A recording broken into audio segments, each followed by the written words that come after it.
ხელვაჩაურის საკრებულოს თავმჯდომარემ გადაწყვეტილება შეცვალა 4 დღის წინ მაცრეს მიერ მომზადებულ რეპორტაჟში ჯუმბერ ბერიძე კონკურსში გამარჯვებულ კანდიდატს გამოცდილ თანამშრომელს ამჯობინებდა, თუმცა ბერიძეს გუშინ რესულიძის სასარგებლოდ ბრძანებაზე მოუწია ხელის მოწერა.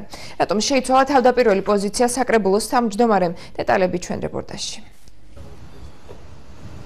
ხელვაჩაურის საკრებულოს საქმის წარმოებისა და საორგანიზაციო საკითხებში მთავარი სპეციალისტის თანამდებობაზე ანა რესულიძე დაინიშნა. ჩვენ მიერ რამდენიმე დღის წინ მომზადებულ რეპორტაჟში საკრებულოს თავმჯდომარე ამტკიცებდა, რომ იგი ამ თანამდებობაზე 4 წლიანი გამოცდილების მქონე თანამშრომელს აიყვანდა და არა კონკურსის წესით გამარჯვებულ რესულიძეს.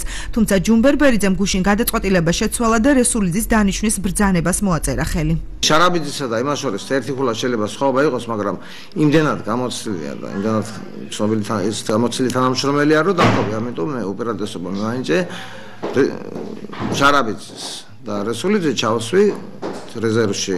თანამდებობაზე ფატმან შარაბიძის დანიშვნის გადაწყვეტილება საკრებულოს თავმჯდომარის მიერ ხელმოსაწერად გამზადებული ჩვენთვის წარმოდგენილი ბრძანებაც ადასტურებს. თუმცა იქვე ჯუმბერ ბერიძემ ანა რესულიძის დანიშვნის გუშინ ხელმოწერილი ბრძანებაც წარმოგვიდგინა. შეიძლება ინტელექტი ქულით უსწრებდეს ის იმას, მაგრამ ინტელექტით ისჯობდეს იმას. სამწუხაროდ კონკურსში შეზღუდულია ის სფეროები, რომ განიხილო მისი ინტელექტი და ინტელექტის დონე და რაღაცა. სრულად არ ვლინდება. გამიგეთ?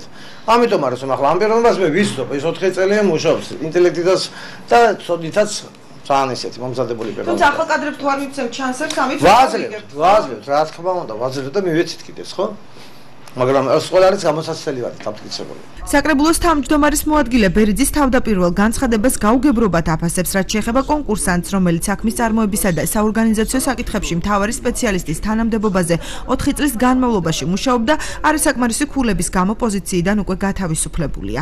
ვინაიდან ირმა აბაშიძე გავიდა როგორც იურიდიულში, ასევე საქმის წარმოებაში და როცა აირჩია ირმა აბაშიძემ იურიდიული განყოფილება, ასე ვთქვა, და ამის შემდეგ შესაბამისად მომდევნომ დაიკავა თავისი ადგილი საქმის წარმოებაში, რომელიც იყო რესულიძე ამ შემთხვევაში. ბატონ ჯუმბერ, საკრებულოს თავმჯდომარე ამბობდა, რომ ფატმას მიენიჭებდა უპირატესობას, რაბიძელი. არა, გაუგებრობა მოხდა ელემენტარულად.